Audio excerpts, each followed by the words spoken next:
I remember early in my career, literally it was like 5 minutes after Beverly Hills Cop, I met Carrie Fisher. And, how many times have you interviewed her? Oh, only once, and it Oh. scared the hell out of me.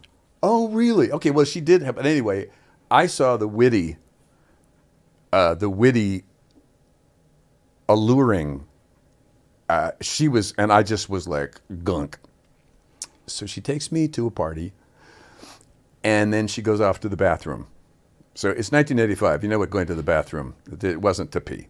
She goes to the bathroom, and the next thing I know, I'm standing at a table covered with priceless Tiffany lamps, and Elton John says to me, "Yeah, that's all right, isn't it?" And I'm like, what is happening? And then Rod Stewart comes up, and the whole thing's out of body. I never did see Carrie again that night. But later on, we're standing waiting for our cars, and Barry Diller says, "Do you have $5 to lend me for the valet?" And I never got it back. And that's 40 years ago, so I'm thinking that $5 is worth at least. But anyway, I did see Carrie again. And she said to me, "Bronny, let's go out to dinner." I said, "Okay."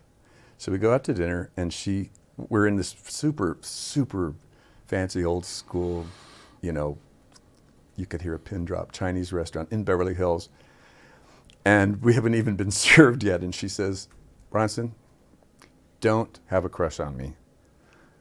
And I said, that was like Carol saying, I was like, we haven't even discussed that yet. And I said, "Why not?"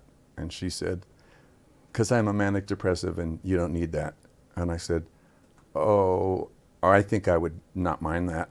So she stood up and she pulled her dress over her head, and she had Minnie Mouse right over her genitals, a little pair of panties with Minnie Mouse right over her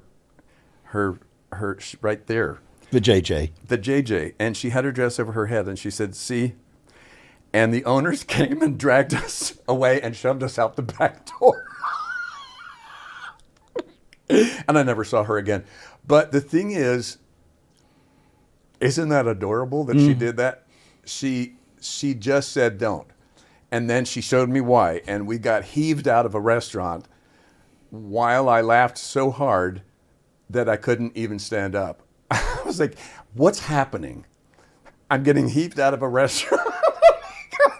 Because Carrie Fisher has her dress over her head, and God bless her. I know in heaven she's screaming at the story, because the best stories are not added to or subtracted from. They're just, this is what happened.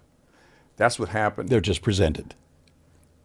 As I say, you're not shaping, you're not writing, you're simply reporting. That's what happened, and I treasure it.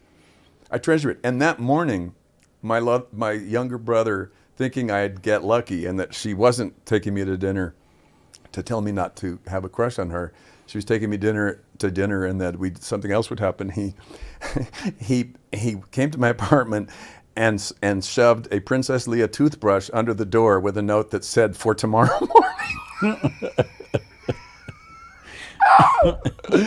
You can't write this stuff.